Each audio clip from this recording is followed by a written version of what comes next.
நான் AIIMS new டெல்லியில் விட்டு இப்போ சென்னை வரும்போது ஐ ஜாயின்ட் காவேரி.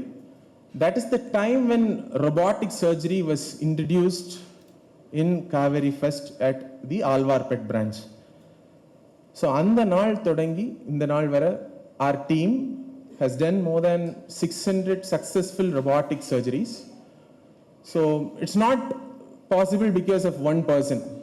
Management, எங்களோட சர்ஜிக்கல் ஆன்காலஜி புற்றுநோய் பிரிவு பகுதி, எங்களோட டிரான்ஸ்பிளான்ட் டீம், உறுப்பு மாற்று அறுவை சிகிச்சை பிரிவு, ஆர் கைனகாலஜி, எங்களோட மகப்பேறு மற்றும் பெண்கள் நல மருத்துவ பிரிவு, அது மட்டும் இல்லாமல் யூராலஜி சிறுநீரக அறுவை சிகிச்சை பிரிவு, அது மட்டும் இல்லாமல் now latest we have our cardiothoracic team, அதாவது இருதய அறுவை சிகிச்சை பிரிவு. எல்லாருமே we have started utilizing the robotic surgery to give world class healthcare to the people of Chennai and Tamil Nadu. இது அங்க மட்டும் நிக்கிறது இல்ல, it has to reach every people. So அந்த அடிப்படையில் இன்றைய நாள் it is a very very important milestone, ஒரு புதிய அத்தியாயம்னே சொல்லலாம். ஏன்னா சென்னையில் காவேரியில் இருக்கக்கூடிய all 3 branches are now equipped with the 4th generation Da Vinci robo, which is the best robo that is currently available in the world. நம்ம காவேரி மருத்துவமனையில் சென்னையில் இருக்க 3 முக்கியமான மருத்துவமனைகள்லையும் இப்போ ரொபாட்டிக் கருவி அவைலபிளாக இருக்குது. இது என்ன சொல்ல வரும்னா, இப்போ காவேரியில் சென்னையில் எந்த மூலையில் போனாலும் அங்கே ஒரு காவேரி ஹாஸ்பிட்டலில் அட்வான்ஸ் ரொபாட்டிக் சர்வீஸ் நாங்கள் ப்ரொவைட் பண்ணுறோம். அது ஒரு முக்கியமான விஷயம். இது விரைவிலேயே தமிழ்நாடு முழுக்க எங்கே போனாலும் எந்த பார்ட் ஆஃப் தமிழ்நாட்டில் வேணாலும் ரொபாட்டிக் சர்ஜரி பண்ணணும்னா அங்கே ஒரு காவேரியில் ஒரு ரொபாட்டிக்கோடு இருக்குன்றது அடுத்து எங்களோட ஒரு கனவாக இருக்குது. இப்போ ரொபாட்டிக் கருவி எல்லா இடத்துலையும் இருக்குது, எல்லாரும் அதை பற்றி பேசுகிறோம். என்ன அட்வான்டேஜ்? இப்போ பேஷண்ட்ஸ் எங்ககிட்ட கேட்குறாங்க, சார் இப்போ லாப்ரோஸ்கோப் முன்னாடி நம்ம அந்த கீஹோல் ஆப்ரேஷன் சொல்லுவோம், அது செஞ்சுக்கிட்டு இருந்தீங்க, இப்போது திடீர்னு ரொபாட்டிக் பண்ணுறேன்னு சொல்கிறீங்க, ஏன் லாப்ரோஸ்கோப்லேயே பண்ணி விடலாமே டாக்டர், இது எதுக்கு எனக்கு இப்போ அடிஷ்னலாக பண்ண போகிறீங்கன்னு எல்லாரும் ஒரு முக்கியமான கேள்வி கேட்குறாங்க. அது ஒன்று. ரெண்டாவது, நீங்கள் பண்ணுவீங்களா இல்லை ரொபாட்டிக் ஆப்ரேஷன் பண்ணுவான்னு, எனக்கு ரொபாட்டிக் பண்ண வேண்டாம், நீங்கள் பண்ணுற மாதிரி இருந்தால் பண்ணுங்க அப்படின்னு. ஸோ இதெல்லாம் ரொம்ப ஒரு சாதாரண சந்தேகங்களாக இருக்குது. அப்போ தான் நம்ம தோணுச்சு, இது ஏன் நம்ம ரொபாட்டிக் பண்ணணும், என்ன இப்போ இதில் என்ன பெரிய அட்வான்டேஜ்? லாப்ரோஸ்கோப் பண்ணிட்டு இருக்கோம், 15-20 வருஷமாக பண்ணிட்டு இருக்கோம், அதுலேயும் சின்ன சின்ன ஹோல்ஸ் போட்டு தான் பண்ணுறோம், ஏன் இதில் என்ன அட்வான்டேஜ் அப்படின்னா, அது முன்னாடியே குறிப்பிட்ட மாதிரி இதில் நம்ம ஒரு 10 மடங்கு வரைக்கும் மேக்னிஃபை பண்ண பார்க்க முடியும். அது நம்ம லாப்ரோஸ்கோப்பில் பார்க்க முடியாது. ரெண்டாவது பார்த்தீங்கன்னா, நம்ம கை ஓப்பனில் நம்ம கைகள் மூவ் பண்ணுற அளவுறதோட 7 degrees ஆஃப் மூவ்மெண்ட் அதோட அதிகமாக நம்மளால் மூவ் பண்ண முடியும்.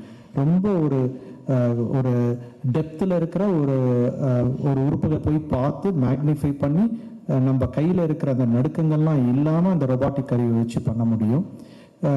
ரொம்ப சிம்பிளாக பேஷண்ட்ஸ்கிட்ட சொல்லணும், இல்லை ஜென்ரல் பொதுமக்களுக்கு புரிகிற மாதிரி சொல்லணும்னா, ஒரு சாப்ஸ்டிக்ஸால் ரைஸ் சாப்பிட்றதும் நம்ம கையால் அழகாக ஒரு பருக்கை எடுத்து சாப்பிட்றதுக்கான அந்த ஒரு வித்தியாசம் தான். லாப்ரோஸ்கோப்பிங்கிறது 2 ஸ்டிக்கை வச்சு நம்ம பண்ணுறோம், இதில் நம்ம ஃபிங்கர்ஸை வச்சு கையெல்லாம் மூவ் பண்ணி பண்ணுற மாதிரி. ஸோ அந்தளவுக்கு ஒரு நுண்ணியமாக நம்ம ஒரு விரல்களால் பண்ணக்கூடிய அளவுக்கு நம்மளால் ரொபாட்டிக்கில் பண்ண முடியுது. இன்னொன்று, முன்னாடி ஒரு மிகப்பெரிய ஒரு காஸ்ட் ஒரு ஃபேக்டராகவே இருந்தது, விலை ரொம்ப அதிகமாக இருக்குது, ரொபாட்டிக்கில் பண்ணிட்டா லேப்பில் பண்ணுறதோ லாப்ரோஸ்கோப்பில் பண்ணுறதோட அதிகமாக இருக்குது, ஓப்பன் ஆப்ரேஷனோட அதிகமாக இருக்குன்றது. இப்போ கடந்த ஒரு 5 வருஷங்களில் பார்த்தீங்கன்னா ரொபாட்டிக் ஆப்ரேஷனுக்கான செலவுகள் குறைஞ்சிக்கிட்டே வருது. ஏன்னா நிறைய காம்படிட்டர்ஸ் வந்துட்டாங்க. இதனால் ரொபாட்டிக் கருவிகள் மூலமாகவே நம்ம லாப்ரோஸ்கோபிக் மூலமாக கூட செய்யக்கூடிய அறுவை சிகிச்சையோட ஒரு சிறு அளவு மட்டுமே அதிகமாக செலவு பண்ணி இதுலேயே நம்ம செய்ய முடியாது. இதெல்லாம் இப்போ ப்ளஸ் இந்த இன்சூரன்ஸ் கம்பெனிகளும் நிறைய கம்பெனிகள் இப்போ ரொபாட்டிக்கு நமக்கு கவரேஜ் கொடுக்குறாங்க. இதனால நிறைய பேஷண்ட்ஸ்க்கு நம்மளால ரொபாட்டிக் செய்ய முடியாது. காவேரியில் நம்மக்கிட்ட இருக்கிறது one of the world's best system, da Vinci system சொல்லுவோம். இதுதான் Kauvery group of hospitals and warm welcome for the media friends. I am Dr. Srikarthik Oleti, consultant surgical oncologist and robotic surgeon in Kaveri Hospital, Retail Road. So, Sir and Swaminathan sir and Joyner sir has told about robotic surgery. So what is the main advantage of robotic surgery? This robotic surgery is an extension of a surgeon beyond his own capabilities. Not only vision, each and every nerve vessel we are able to see clearly when we are operating. And we can add AI to it, like we can add ICG and ultrasound. We can do an onlay technique where we can impose the image onto the robotic image. So we are able to do even complex surgeries with the help of very, very small incisions. So what is the advantage? Very quick recovery. Today we do surgery morning, evening the patient will be sitting on the chair and he'll be able to move. Tomorrow morning, patient will be sitting in a chair, reading the newspaper, walking around. If you remember, after doing major surgeries, the patient requires 3-4 people to make him walk. Now, with even one attender, the patient is able to walk. And with the help of such advanced and more precise surgery, the patient recovers very quickly. Within 48 to 72 hours, patient is able to go back to home.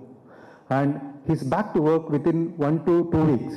And the quality of life. So we are preserving all the nerves, good surgical outcomes, and the quality of life is very, very good after robotic surgery. And the more advantage is, as sir told, the laparoscopy is like chopsticks. You are not able to bend the tips.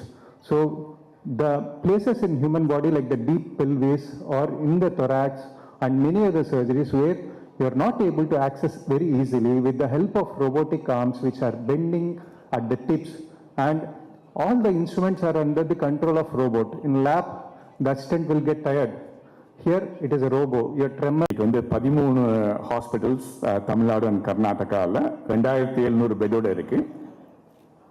ஏன் காவேரிங்கிறத பேருன்னா, நாங்கள் திருச்சியில் காவேரி கரையோரம் ஆரம்பிச்ச இந்த hospital, Kaveri வந்து திருச்சிக்கு உயிர் நாடி, திருச்சிக்கு மட்டும் இல்லை தமிழ்நாடுக்கும் உயிர் நாடி, அதோட அந்த நம்ம பிறந்த ஊருக்கு நம்ம வாழ்வாதாரத்துக்கு தேவையான அந்த காவேரி நதி பேர்ல தான் காவேரி மருத்துவமனைன்னு ஆரம்பிச்சோம். நம்ம காவேரி ஹாஸ்பிட்டல் ஆரம்பிச்ச சமயத்திலேயே சின்ன ஹாஸ்பிட்டலா இருந்த பேர் நம்ம வந்து தொழில்நுட்பத்தில் மெடிக்கல் சயின்ஸ் மருத்துவ சயின்ஸ்ல வந்து என்ன தொழில்நுட்பம் எல்லாத்தையுமே ஏர்லி அடாப்டர்.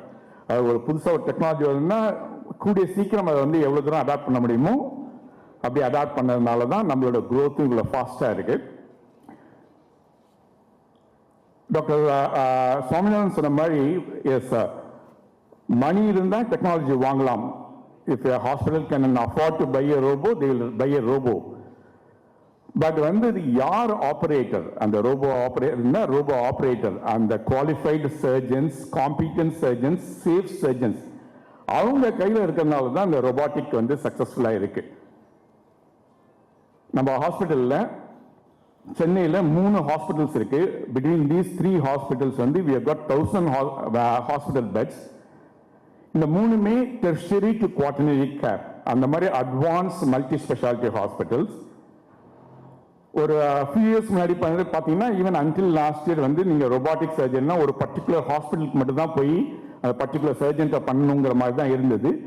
அப்படி இல்லாம ஒரே சமயத்தில் சென்னையில் இருக்க அனைத்து காவேரி ஹாஸ்பிட்டல், அது 3X, நீங்க ஊடக நண்பர்கள் ஏன் காவேரி 3X சொல்றதுன்னு, சென்னையில் இருக்க நம்ம அனைத்து காவேரி மருத்துவமனைகளிலும் அந்த advance latest generation da Vinci robot இருக்கிறது மட்டும் இல்லாம மருத்துவ நிபுணர்கள், இந்த ஸ்பெஷலிஸ்ட் சர்ஜன்ஸ் அத்தனை பேருமே அதுல வந்து ரொபாட்டிக் டெக்னாலஜி யூஸ் பண்றதுல வல்லுநர்களா இருக்காங்க. அதனாலதான் இந்த பேஷண்ட்ஸ் அவுட்கமும் சுப்பீரியரா இருக்கு. ஒரு தொழில்நுட்பம் வந்து, நான் கோவிட் டைம்ல நிறைய அதை பத்தி பேசுவோம், நம்ம நிறைய அட்வான்ஸ்ட் டெக்னாலஜி வந்து அப்கிரேட் வந்தது.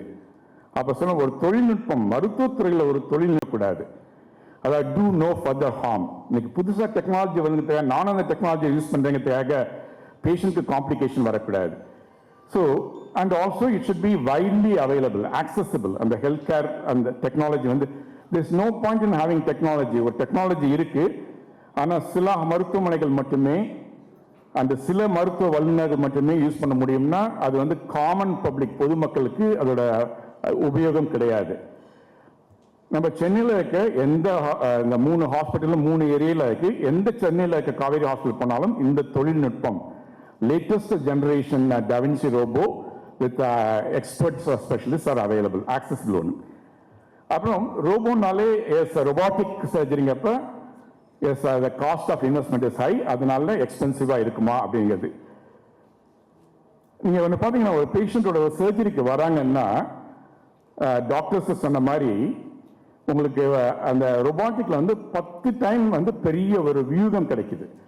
அப்படி வியூகம் கிடைக்கிறப்ப காம்ப்ளிகேஷன்ஸ் வந்து கம்மியாகுது. ஒரு ஆக்சிடென்டல்ல ஒரு தெரியாம ஒரு நரம்போ ஒரு பிளட் வெசல் இன்ஜுரியே கம்மியாகுது.